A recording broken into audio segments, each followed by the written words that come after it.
the news hour with Arnab Goswami. These are live pictures coming on your screen. Is there a way out of this entire impasse? All political parties might be backing Anna Hazare's movement, but are they backing the Jan Lokpal bill? Should the government open the Jan Lokpal bill for a vote in parliament and thereby, if required, expose the various positions of different parties vis-a-vis the Jan Lokpal bill? I'm joined by Abhishek Manu Singhvi tonight. Now tell me, Dr. Singhvi, what are you buying time for? People are getting increasingly restless. Anna Hazare is weak. He's not been looking too strong today. I don't know if you've had an opportunity to see him. He's looking drained out. Is this a way to negotiate? They drain out the other side, take it to the brink, let hundreds of thousands of people gather, continue. Take it to the ultimate point of brinkmanship. True to form, Arnab, you started with presumptions, with judgments, using strong adjectives and already painting us into a corner. What has the government do? The government, you know obviously, and everybody understands that there is no party more interested in preserving and looking after, in a compassionate, caring and concerned manner, the health of Anna Hazare than the government. Who else can be more concerned? But the point is, I want to ask you a simple question. If the team Anna was to defer this fast for hardly 6 to 8 weeks and allow the standing committee to look at every possible solution, including Jan Lokpal, Aruna Roy, government version, a New Zealand clause, a Canada clause, this clause, that clause, in an eclectic manner, and come back with definitely an improvement on what we have. Well, I'm not saying they should concede any point. I'm not saying they should agree to give up or compromise anything. They can do exactly what they would like after 6 to 8 weeks. But you would have had both consistency with procedure, precedent and established constitutional practice, and also have their point. Will it be a... No. Is that not a better way? No, but will it be is it, may I ask you... a deferment of the past, and I would ask you, Dr. Singhvi, through you. Will it be too much of a come down for the government to say, we got it completely wrong? We tried to make the government rule this.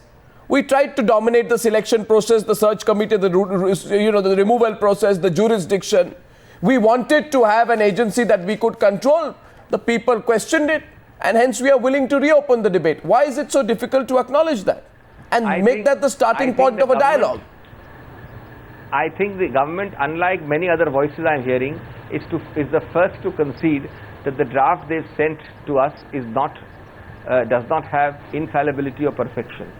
I don't see that voice from others. But to suggest that the government should say that the draft we sent to you, although not perfect, is riddled with holes, but is wrong on every count which you rattled off just now. You're saying that now, unfair. Dr. Singhvi, you're saying that now. You're saying that now, when the Congress party or nobody ever said anything, when the group of ministers sent this through and said to Team Anna, sorry, there are no more views.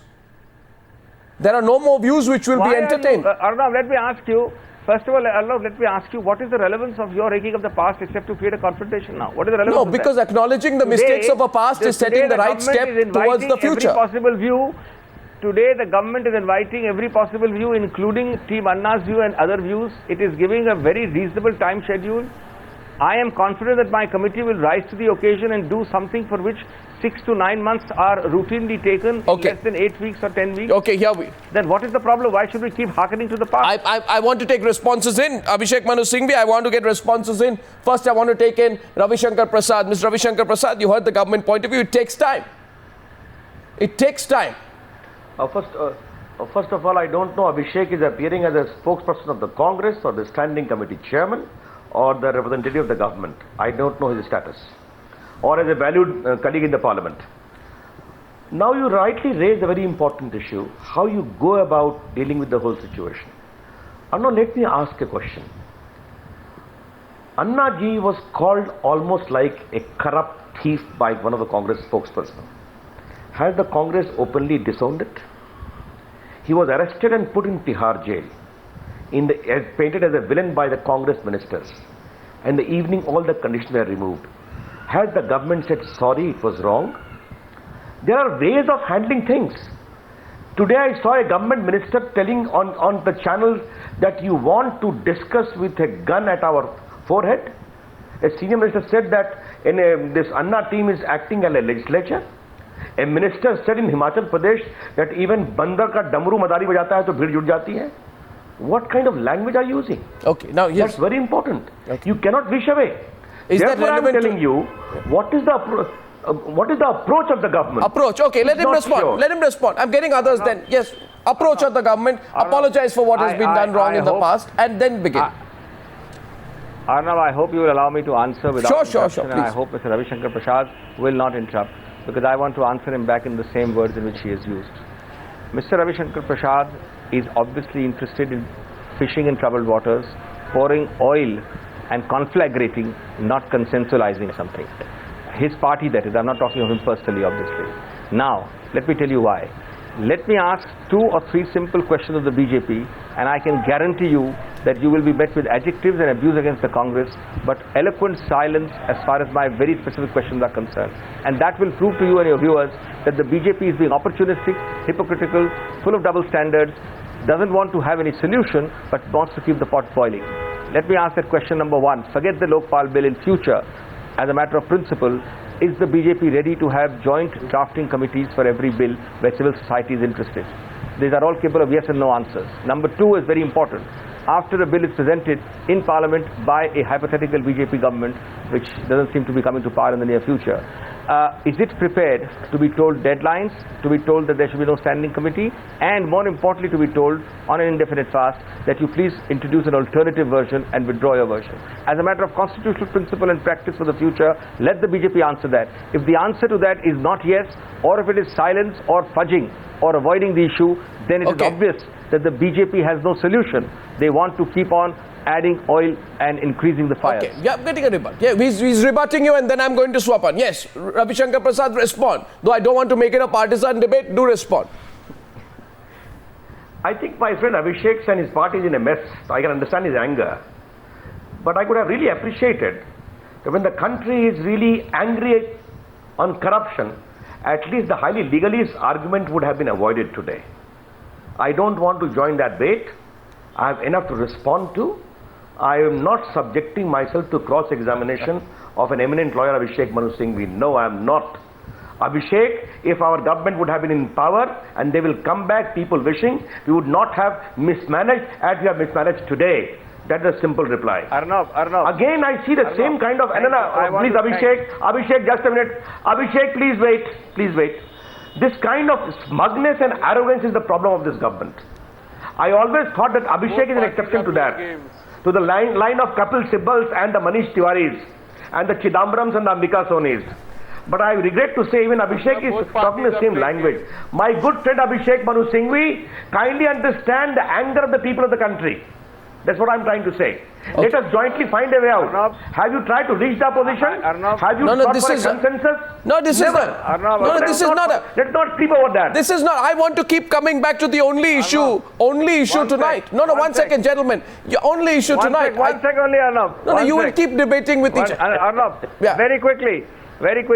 I must thank Mr. Ravi Shankar Prasad, as they say, by his silence and avoiding my questions. He Okay, now, my yeah, I think both of for the public at large. No. And number 2, let me ask the same question in another form. And again, you will be met by eloquent silence to a single question. It'll take half a minute. In the unlikely event that Varun Gandhi's bill, which is an adoption of Jan Lokpal bill, is admitted by the Speaker, will the BJP support it lock, stock and barrel? Again, eloquent silence, fudging, avoiding, or adjectives against me, but no answer. Guaranteed. The reply is very simple, Abhishek. Any member can bring in a private member bill. And as a seasoned parliamentarian, which I think you are, you very well know that these matters... No, sir, Dr. Singh. Mr. Prasad, no, Mr. Prasad. Mr. Prasad, 1968, a private member's bill was passed. 43 years may have passed, but it did happen 43 years back. Just a minute. You can issue a whip. You can issue a whip, sir, if you want, sir. I know that 96% of private members' bill are not debated. You can issue a whip if you want. That will be considered. That will be considered or no, but are we sitting here to score a debating point? Or are we sitting here Okay, fine. We are not here to score a debating point. Okay, that's what I'm trying to say. So we are not here to score a debating point. Core issue, however, is Swapan Dasgupta. Yes. You know, this debating, the debating is excellent between our participants. But what is your advice to Dr. Singhvi? You see, I'm a bit astonished. You know, I think if anything else, an argument between lawyers does suggest one thing, that a degree of total insensitivity towards what the actual urges and the wishes of the population are. Now, even if a private member's bill is to be introduced, permitted to be introduced by the Speaker, voted upon, passed and enacted into legislation, one of the very preconditions is the withdrawal of this particular bill. Now, I think what people are not realizing at present is, or at least the government refuses to recognize at present, is that why is its bona fides so suspect?